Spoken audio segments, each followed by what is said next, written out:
كرباج لازم وحبل المفروض، كلمتين كافلين ان هما يأثروا على حياتنا وعلى حياة اولادنا. الكلام اللي هقولهولكوا ده مهم جدا ليكوا ولأولادكم وفي اساليب التربية. عايز تعرف ازاي؟ هقولك، بس قبل ما اقولك هدي النور، سماعتك في ودانك، قهوتك. انا اسلام انور، بتكلم عن علم النفس، تطوير الذات، العلاقات، علشان نوصل لحياة سوية. يلا بينا. معظم الأمراض النفسية ليها أسباب بيولوجية معروفة ومثبتة بدلائل علمية قوية، إلى جانب عامل وراثي لا بأس به في كتير من الحالات. ولكن في الحقيقة الأمراض النفسية مش بتتفسر بس بالأسباب البيولوجية أو بالعوامل الجينية، ده فيه العشرات ويمكن المئات من العوامل الأخرى اللي بتتداخل في بعض عشان تؤدي للمرض ده أو السبب النفسي ده.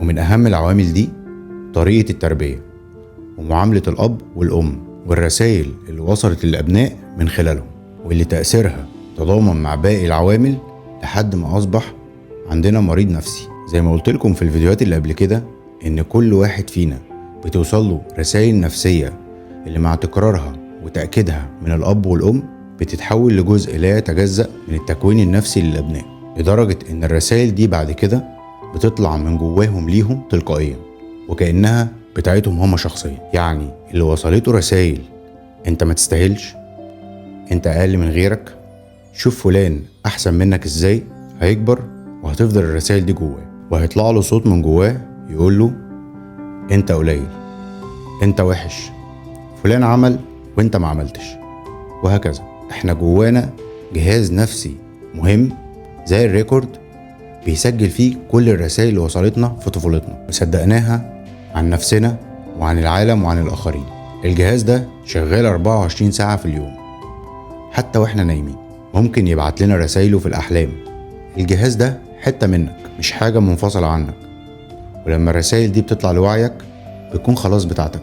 تصور بقى حد وصلت له رسائل نفسية وهو صغير، وعادة قبل سن 5 سنين، محتواها عبارة عن انت ما عملتش اللي عليك، انت دايما مقصر، انا مش راضي عنك، في احسن من كده، لسه ناقص شوية اكمل. لما الرسائل دي يصدقها عن نفسه ويخزنها جواه لدرجة انه بعد شوية يبدأ يتعامل بيها مع نفسه، تفتكر هيعمل ايه؟ بكل بساطة الشخص ده عمره ما هيحس انه عمل اللي عليه، هيملاه الشك في كل حاجة بيعملها، هيحس بالذنب والتقصير على كل خطوة بيخطيها لانها دايما ناقصة ومش كاملة وكانت ممكن تبقى أحسن. الشخص ده كل ما يعمل حاجة تطلع له فكرة ملحة من جواه تقول له لسه شوية، ما اتعملتش صح، المفروض كانت تتعمل بشكل أفضل، لازم تعيدها تاني علشان تطلع بشكل أحسن، أنا لسه مش راضي، اعمل الصح. فيعيد ويزيد اللي عمله علشان يهدى ويرتاح، وترجع الفكرة تتكرر تاني، وهكذا وهكذا بلا نهاية. الموضوع ده ممكن يحصل في النظافة، الوضوء، الصلاة، النظام، الترتيب، الأكل والشرب، الاستحمام، قفل وفتح الباب، طريقة وتفاصيل اللبس، أي حاجة، أي حاجة. سلسلة لا نهائية من الشك وعدم الرضا في كل حاجة. واحد اتربى على إنه دايما مشكوك فيه، مفيش رضا من أبوه وأمه، ما يشكش في نفسه وفي أفعاله ويعيدها 1000 مرة كل يوم. ليه يعني؟ اللي بنوصفه ده واحد من أشهر الأمراض النفسية وأكثرها انتشارا، اسمه الوسواس القهري، وساعات بيتحول لسمات وخصائص شخصية عميقة وطويلة الأمد، ويبقى صاحبها مصاب باضطراب الشخصية القهرية. في طبعا شكل تاني من أعراض المرض ده، وهي أفكار متلاحقة بتطلب من المريض إنه يشتم حد أو يسيء لحد، وساعات كتير الحد ده بيكون ربنا، وفي الحقيقة المقصود هنا مش بيكون ربنا نفسه قد ما هو رمز لكل سلطة أبوية اتعامل معاها المريض في حياته ووصلت ليه الرسائل القاسية اللي وصفناها. وساعات كمان بيجي في ذهن المريض أفكار أو صور جنسية وبيحاول يقاومها ويقاوم الانسياق وراها، وده ساعات بيكون شكل من أشكال الاعتراض والتمرد على تربية قاسية وعنيفة. مريض الوسواس القهري بيكون جواه عملاق نفسي ضخم، صوته عالي وتأثيره قوي، عملاق جبار لا يرضى أبدا. في إيده سلاحين في منتهى القسوة، سلاح الشك وسلاح الشعور بالذنب. بيستخدمهم علشان يسلط على المريض أفكار وخيالات وصور بشكل متلاحق ومتواتر لا يكل ولا يمل، وطول الوقت بيعيد على المريض الرسائل القديمة اللي وصلته.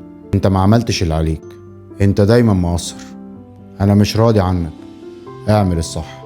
العملاق ده لغته ومفرداته كلها عبارة عن مشتقات وتنويعات من لازم والمفروض، مجموعة هايلة من اللوازم والمفروضات اللي عاملة زي السيف على رقبة صاحبها، واللي أصلها كلها تربية قاسية وتنشئة صعبة. ختاما عايز أقول لكم بكل معاني الأمل والرجاء، ارضوا من أولادكم بأقل القليل، بلاش تعيروهم بالتقصير وعدم الكمال، بلاش تجلدوهم بكرباج لازم، وبلاش تشنقوهم بحبل المفروض. سامحوهم واعذروهم واقبلوا أخطائهم وضعفهم وفشلهم، وقبل كل ده سامحوا نفسكم واعذروها واقبلوا أخطائكم وضعفكم وفشلكم. احنا بني آدمين، احنا مش ربنا. انا خلصت، اتمنى تكونوا استفدتوا، واستنوني في فيديوهات تانية كتير. حياة سوامع اسلام انور، وسلام عليكم.